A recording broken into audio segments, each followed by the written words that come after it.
are learning about the travel and tourism industry, it's important that you understand what some of the major players are, some of the biggest organisations or types of organisations that are in the industry.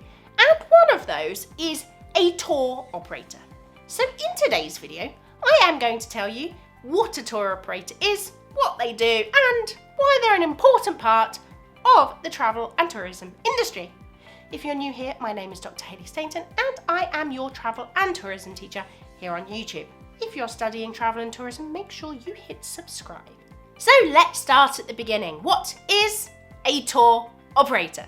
Tour operators are inextricably linked to the package holiday model.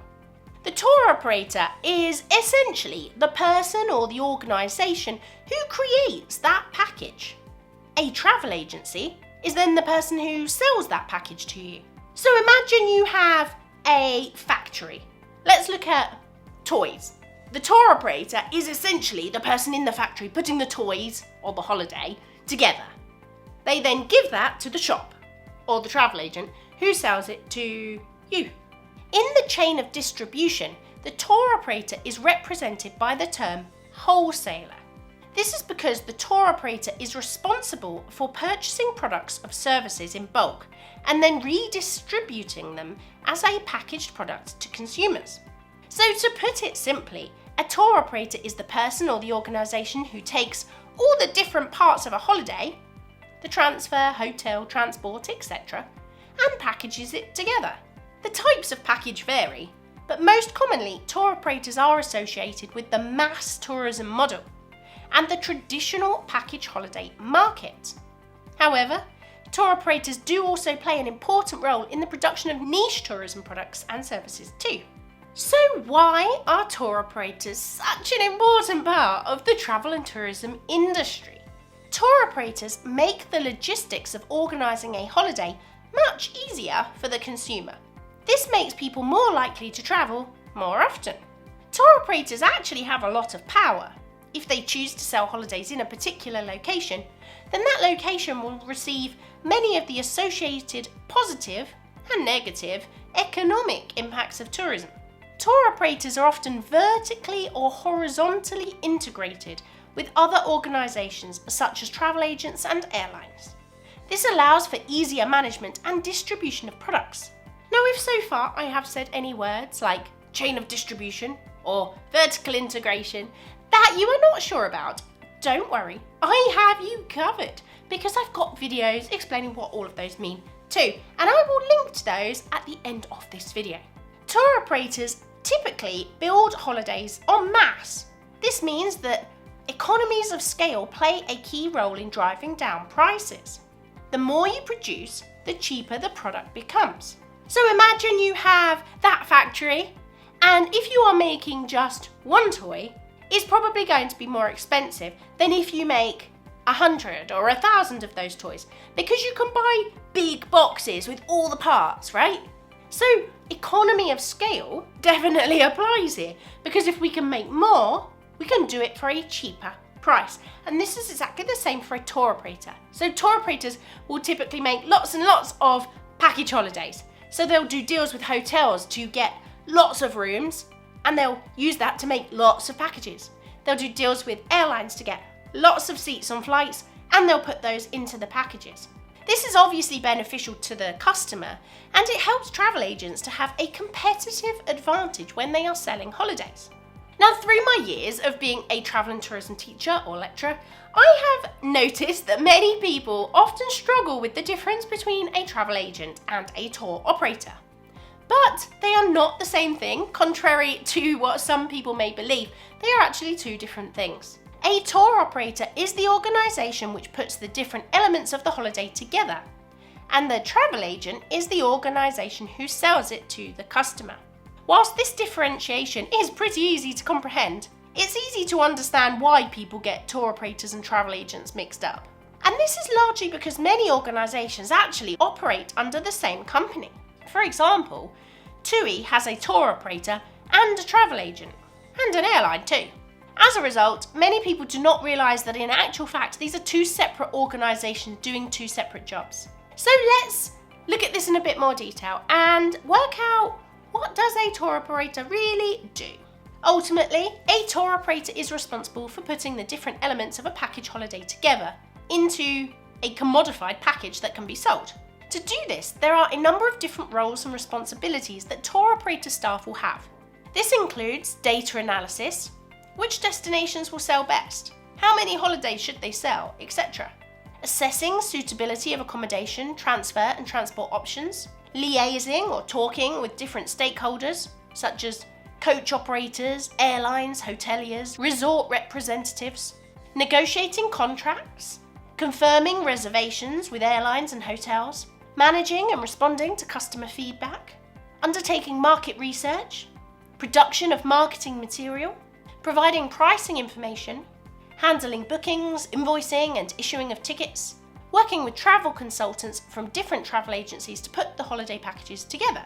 So we know that tour operators are responsible for creating the package holiday, but what else do they create? Tour operators have a number of products and services that they sell to travel agents, depending on their specific business model, business intentions, and the target market. A tour operator will typically package together 2 or more elements to form a packaged product, which is then sold at an inclusive price. Examples include package holidays, accommodation, transfers, excursions, information on destinations, and representative services in resorts. And not all tour operators are the same. So what are the different types of tour operators?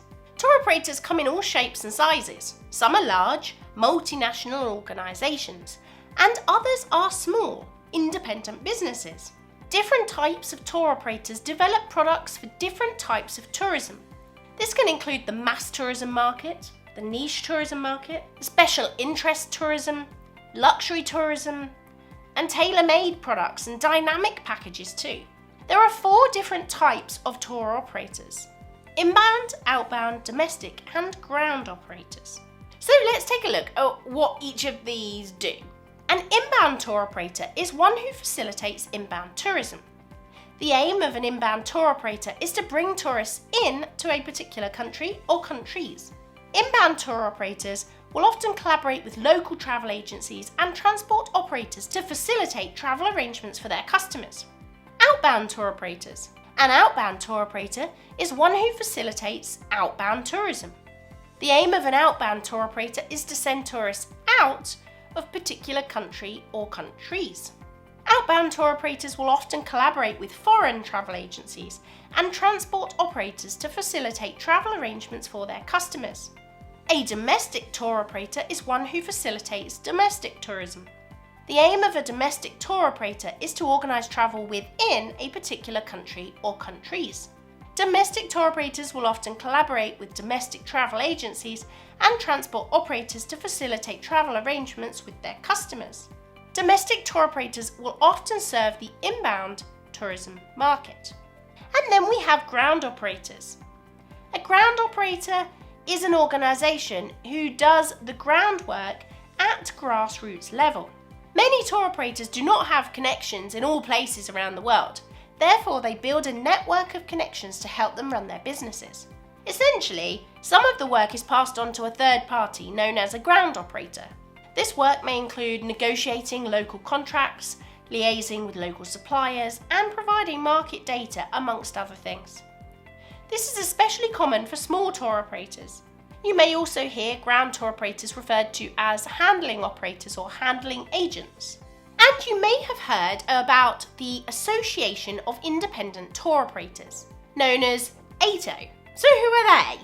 The Association of Independent Tour Operators, abbreviated as AITO, is a travel industry trade group, a bit like AITO or AITO, that's based in Britain. They launched in 1976. The AITO represents around 120 independent tour operators across 200 countries.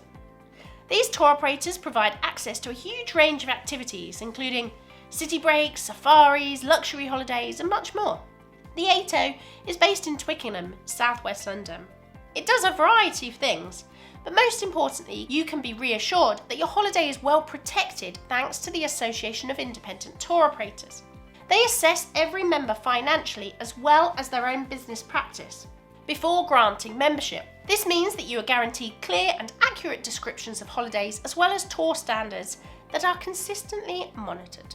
So without tour operators, our travel and tourism system wouldn't often function in the way that it does. And whilst a lot of what they do isn't seen by your average tourist because it does happen behind the scenes, they're a really important part of our travel and tourism industry.